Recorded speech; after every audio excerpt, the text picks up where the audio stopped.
ನನ್ನ ಉದ್ದೇಶ ಇಷ್ಟೇ ಅರ್ಚನಾ ಅವರೇ, ನನ್ನ ಲೈಫ್ ಪಾರ್ಟ್ನರ್ ಆಗಿ ಬರೋರಿಗೆ ಕಷ್ಟ ಸುಖ ಸಂಕಟ ಖುಷಿ ಏನೇ ಬಂದ್ರೂ ಅದ್ರಲ್ಲಿ ನಾನ್ ಭಾಗಿಯಾಗಿರ್ಬೇಕು.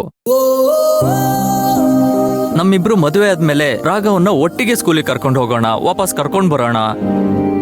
ಅವನ ಹಾಲಿಡೇಸ್ ಟೈಮಲ್ಲಿ ಶಾಂತಿ ನಿವಾಸದಲ್ಲೂ ಇರ್ಲಿ ನಮ್ಮನೇಲೂ ಇರ್ಲಿ, ನನಗಂತೂ ಏನ್ ಅಭ್ಯಂತರನೂ ಇಲ್ಲ. ಸರಿ, ನೀವೇನೋ ಬರಕ್ ಹೇಳಿದ್ರಲ್ಲ, ಏನ್ ವಿಷಯ ಹೇಳಿ. ಏನಿಲ್ಲ, ನೀವು ದೊಡ್ಡ ಪ್ರಾಜೆಕ್ಟ್ ಮಾಡ್ತಿದ್ದೀರಾ ಅಂತ ಗೊತ್ತಾಯ್ತು. ಇದು ನಂದೊಂದು ಚಿಕ್ಕ ಪ್ರಾಜೆಕ್ಟು.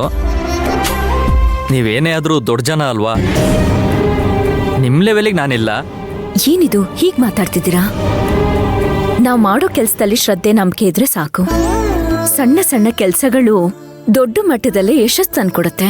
ನಮ್ ಪ್ರಾಜೆಕ್ಟ್ ನಿಮಗೆ ಪೂರ್ತಿಯಾಗಿ ತೋರ್ಸೋಣ ಅಂತ ಅನ್ನಿಸ್ತು. ಅವತ್ತು ನಿಮ್ಮ ಅಣ್ಣನ ಜೊತೆ ಬಂದಾಗ ಸರಿಯಾಗಿ ನೋಡಿರ್ಲಿಲ್ಲ ಅಲ್ವಾ, ಅದಕ್ಕೆ ನೀವು ಇನ್ನೊಂದ್ಸತಿ ನೋಡ್ಲಿ ಅಂತ ಕರ್ಸ್ಕೊಂಡೆ. ಸತ್ಯ ಏನಪ್ಪಾ ಅಂತಂದ್ರೆ ಇವತ್ ಮಧ್ಯಾಹ್ನ ಒಟ್ಟಿಗೆ ಕೂತು ಊಟ ಮಾಡೋಣ ಅಂತ ಅನ್ನಿಸ್ತು, ಅದಕ್ಕೆ ಕರ್ಸ್ಕೊಂಡೆ. ಊಟಕ್ಕ? ಹಾ, ಜೊತೆಲಿ ಊಟ ಮಾಡ್ಬೇಕು ಅಂತ ಕರೆಸ್ಕೊಂಡ್ರ? ಹೌದು. ನನ್ ಜೊತೆ ಊಟ ಮಾಡ್ಬೇಕು ಅಂತಂದ್ರೆ ನಿಮ್ಗೇನಾದ್ರೂ ಅಭ್ಯಂತರನಾ? ಆತರ ಎಲ್ಲ ಏನೂ ಇಲ್ಲ. ಅದು ಬೇರೆ, ಇವತ್ತು ನಮ್ ಜೊತೆ ಚೋಟಾ ಚಾಂಪ್ ಬೇರೆ ಇದಾರೆ.